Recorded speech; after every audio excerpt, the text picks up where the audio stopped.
Most first-time buyers fall in love with the building before they ever run the numbers. In that exact order: first love, math second. This is the thing that quietly drains down payments over in Contra Costa. I want to flip that order for you today, so you never overpay again. Here is what is on the line in both directions. Run the numbers wrong and you overpay. You carry a building's losses every single month, and you learn the hard way with your own cash. But freeze and never get them at all, and you sit on the sidelines for years watching other people build while you wait until you feel ready. Neither one is safe. The only safe move is knowing how to read the deal yourself. I'm Roger with Rental Lords, a licensed agent here in Central Contra Costa. In the next few minutes, I'm going to give you the 3 numbers that decide whether a building is a deal or a trap. And the number almost every first timer skips. Stick with me to the end, because the last one is the difference between buying confidently and buying on hope. So let me set the trap first, because you have to see to actually believe it and to actually avoid it. A building looks good. The price door per door beats the comps, and the rent roll says everyone pays. Your brain does the quick math, mortgage is covered a little bit over, and the emotion takes the wheel. From that second, you're not evaluating, you're justifying. Everything that you find after that, you bend to fit the decision you've already made in your mind. I mean, that's human, but it's also how people lose money. So here's the 3 numbers, and you run them before you ever feel anything about the building. So number 1, real income, not the rent on the flyer, the rent that actually is collected today on those leases that you're inheriting. Where most first-time buyers get this wrong, they under-rent the rents they think they can charge instead of the rents that exist. And here in California, you can't just get up, march in on every single unit and demand the market price the day after you're closed.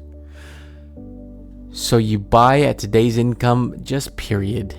The upside is a bonus you earn later, not a number you pay now. Number 2, real expenses. The seller's expenses sheet is the sales document, not the forecast. Your property taxes reset what you pay, not what they said years ago. Your insurance, it's not the owner's number. It's not going down. And you set money aside every single month for the roof, the turns, and the surprises. The mistake is running the deal on the seller's expenses. A little clean spreadsheet rules your emotions, and being off by hundreds before you even get the key. Number 3, the cost of money. Investor loans out here are running somewhere between 6 to 7.5% right now. Depending on the building and the structure, you don't know exactly what that number is, but that's your parameters. Plug the real rate into the real income and the real expenses. A lot of cash flowing deals stop cash flowing the second you use real numbers instead of using those hopeful ones. If those 3 just made you want to recheck a place you're eyeballing right now, that's good. I built a 1-pager underwriting sheet that runs exactly these. It's linked in the bio. Go ahead and grab it. Keep watching. Because the numbers that matter most in this, nobody puts on that sheet, on that type of sheet. Here's the number that everybody skips. After the income, the expenses, and the debt, you're left with one question. Does this building actually pay you? Or did you just buy yourself a second job that loses money? That's it.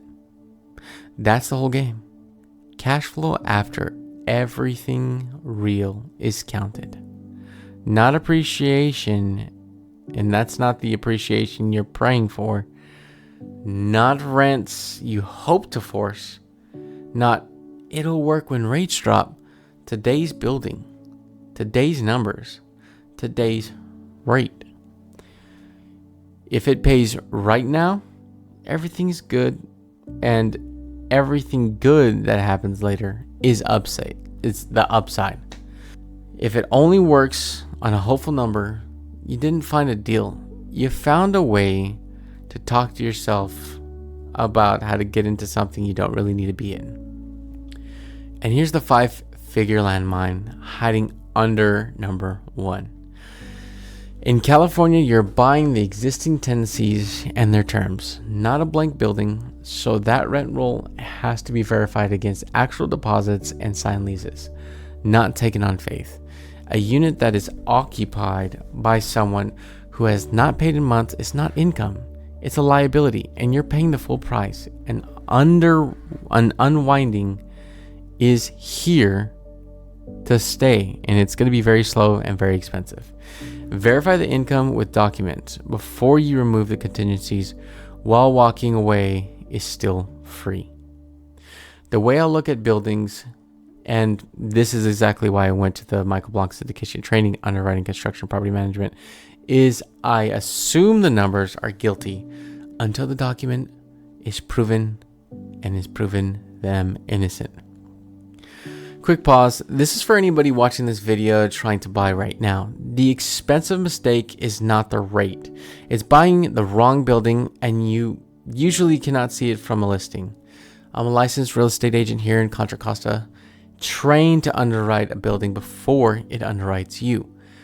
And I will help you find and read the right deal before it ever gets to your table or you even get to write an offer.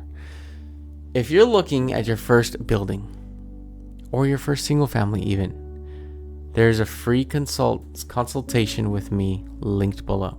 All right, let's get back to it. So put it together. Before you write an offer on your first place out here, real income, real expenses, real debt cost, and the honest answer to whether it pays you or not. That should be on paper every single time. Love the building after the math clears. Definitely not before. So here's your gut check, right? The next listing that makes your heart jump. Can you run those 3 numbers on it in 10 minutes? Or are you trusting the flyer? If you want a real set of eyeballs on the building you're looking at right now, that is what a buyer consultation is for. Link below. Bring me the deal before you bring them an offer. And tell me in the comments, which of those 3 numbers do you find the hardest to pin down?